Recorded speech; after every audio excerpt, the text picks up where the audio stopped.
My dear friends, Maundy Thursday commemorates the Last Supper of Jesus Christ with his disciples, marking the beginning of the Easter Triduum and the events leading to his crucifixion.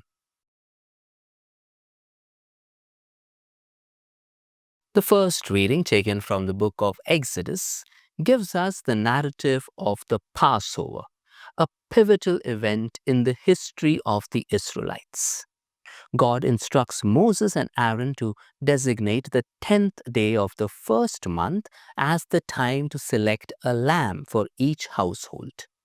This lamb, chosen for its perfection, is to be slaughtered at twilight on the 14th day. Its blood is to be smeared on the doorposts and lintels of their homes, serving as a sign for the Lord to pass over these dwellings during the final plague, sparing their firstborns from death. The lamb is then to be roasted and eaten with unleavened bread and bitter herbs, in haste, symbolizing their swift departure from Egypt.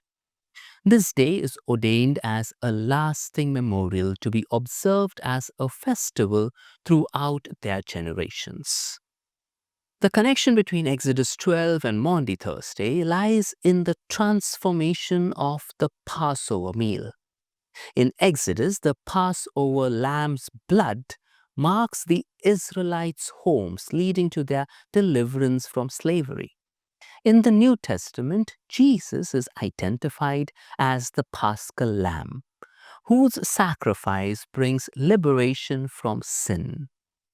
This evolution highlights a shift from a ritual of remembrance to one of active participation in the life and teachings of Jesus.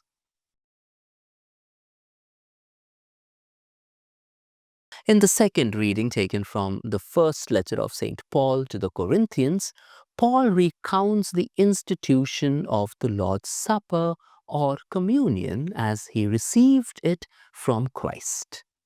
He emphasizes that whenever Christians partake of the bread and the cup, they proclaim the Lord's death until he comes again. This passage is central to Christian liturgy and theology because it encapsulates the essence of the Christian faith: Jesus' sacrificial death and the establishment of a new covenant of grace and redemption. In this act of communion, the bread and wine are not just physical sustenance, but symbols of Christ's self-giving love. The breaking of the bread signifies the broken body of Jesus, while the wine symbolizes his spilled blood, both of which are essential to the reconciliation of humanity with God. The simplicity and depth of the Lord's Supper are to be highlighted. The act itself seems so ordinary. Bread, wine, simple elements that we consume every day. Yet in this moment, they become something extraordinary, symbols of Christ's body and blood given for us. Every time we partake in communion, we are reminded not just of Jesus' sacrifice, but also of the intimate and continual invitation to draw near to him. The phrase, "do this in remembrance of me," is not just about recalling a historical event. It's about allowing that event, the death and resurrection of Jesus, to shape my present. It invites us to pause and reflect on the depth of what it costs for us to be reconciled to God. Sometimes in the business of life, we forget the weight of this gift, but communion brings us back to it, helping us center our heart and mind on what truly matters.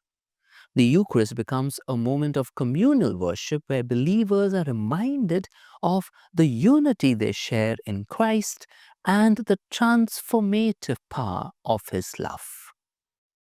It is an invitation to participate in the ongoing story of redemption. grounded in Jesus' death and resurrection, as well as in the hopeful expectation of his return.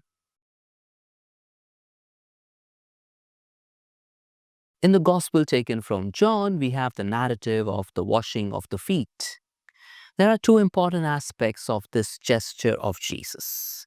The first is that of service. The washing of the feet is a direct confrontation with our modern obsession with status, pride, and comfort. On the night before his betrayal and execution, Jesus, the one with all authority in heaven and on earth, takes off his outer robe, grabs a towel, and kneels to wash the dirty feet of his followers. This wasn't just symbolic, it was sweaty, awkward, and real, and it shattered every idea of what power and leadership are supposed to look like. Jesus, the Lord and teacher, stoops to perform a task that no one else in the room would have volunteered to do. In doing so, he redefines greatness, not by status or power, but through humility and service. In a world where people scramble to climb higher on social media and careers, even in relationships, Jesus goes lower. He serves, he kneels, he gets his hands dirty. The second aspect is that of love. The word Maundy is a shortened form of the Latin word mandatum, which means command. Maundy Thursday is all about this command which Jesus gives his disciples during the Last Supper. I give you a new commandment, that you love one another just as I have loved you. You also should love one another. The Greek language, the language in which this text was originally written, has different words to express different types of love. And the word used in this text is agape, which refers to a selfless, unconditional love. This love is not based on feelings and emotions. It is a choice. It is a decision. It is a choice or a decision to love those who do not love us, to love those who are not good to us or reject us, to love those who hurt us and harm us. It is a choice to love even our enemies. And Jesus does not only give us a fancy theory about agape love, he shows us in practice. He doesn't just wash the feet of the people who love him, that's easy. He washes the feet of Peter, the man who would deny him thrice, and also Judas, the man who was to betray him. That's the kind of love Jesus embodies, undeserved, uncomfortable, and deeply inconvenient. And then he turns to his disciples and to us and says, do this. Not think about it, not admire it. Do it.